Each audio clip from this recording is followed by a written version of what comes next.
রাজ্যের খাদ্য দপ্তরের দায়িত্বপ্রাপ্ত মন্ত্রী সুশান্ত চৌধুরীর উপস্থিতিতে রাজ্য স্তরের ভোক্তা সচেতনতা শীর্ষক এক সেমিনার আজ আগরতলাতে অনুষ্ঠিত হয়। এই সেমিনারে মন্ত্রীর পাশাপাশি দপ্তরের বিভিন্ন স্তরের আধিকারিকরা যেমন উপস্থিত ছিলেন, ঠিক একই সাথে বিভিন্ন রেশন শপের ডিলার এবং ব্যবসায়ী সম্প্রদায়ের প্রতিনিধিরা উপস্থিত ছিলেন। সংশ্লিষ্ট বৈঠকে খাদ্য দপ্তরের বিভিন্ন বিষয়ের পর্যালোচনা করার পাশাপাশি এই সময়ের মধ্যে ভোক্তা সাধারণের সার্বিক সচেতনতার প্রসারে গুরুত্ব আরোপ করা হয়। নিজের প্রতিক্রিয়া দিতে গিয়ে মন্ত্রী সুশান্ত চৌধুরী আজকের এই বৈঠকে গুরুত্ব তুলে ধরেন। মন্ত্রী দাবি করেন, আগামী দিনে যাতে দপ্তরের কার্যকারিতা বৃদ্ধি পায় এবং মানুষের চাহিদা অনুযায়ী কোথাও সেদ্ধ চাল, কোথাও আতপ চাল সরবরাহ করা যায়, সেই ব্যবস্থা গ্রহণের সিদ্ধান্ত হয়। এর পাশাপাশি মন্ত্রী জানিয়েছেন, আক্ষরিক অর্থে গোটা সিস্টেমটাকে আধুনিকীকরণ করার জন্য দপ্তরের তরফ থেকে প্রয়োজনীয় উদ্যোগ যাতে করে দ্রুততার সাথে গ্রহণ করা যায়, সেই বিষয়ে আজকের পর্যালোচনা বৈঠকে নীতিগত সিদ্ধান্ত হয়েছে। সার্বিকভাবে আজকের এই বৈঠকে সকলের সদর্থক উপস্থিতির মধ্য দিয়ে আগামী দিনে সমাজের মধ্যে ভোক্তা সচেতনতা সংক্রান্ত বিষয়ে ইতিবাচক প্রতিক্রিয়া তৈরি করতে পারে, সেই বিষয়ে একটা দিক বলে মন্ত্রী দাবি করেন।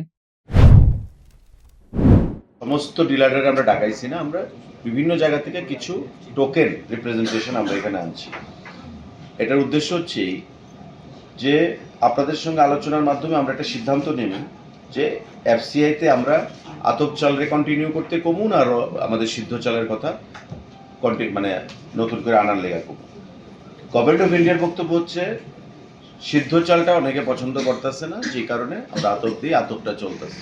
তো আমি একটু কনফিউজড হয়েছি। ডাইরেক্টর সাহেবের যখন আমরা কইলাম যে এটা আলোচনা করার দরকার আছে, তখন কইল যে তাহলে আমরা ডাকি। বললাম যে আমি নিজে থাকুক, এটা আমার স্যাটিসফ্যাকশনের জন্য আমি আজকে মিটিংয়ে আসছি। তাইলে আমরা প্যাডি প্রকিউরমেন্ট করে যে চালটা নিই তার মধ্যে আমরা 70-30 করতে পারি। একটা ওই নর্থ, ঊনকোটি, ধলাই তাদের কথা চিন্তা করে বা 50-50 আমরা করতে পারি, 50 র 50 পয়েন্ট, ঠিক আছে? এভাবে আমরা করুক। আর এফসিআই যে চালটা আমাদের দেয় সেটা আমরা কমু, পুরাটাই যেন আমাদের র রাইস দেয়, তাই তো? পুরাটাই যেন আমাদের আতপ দেয়, এফসিআই যেটা। Bureau Report, News Now.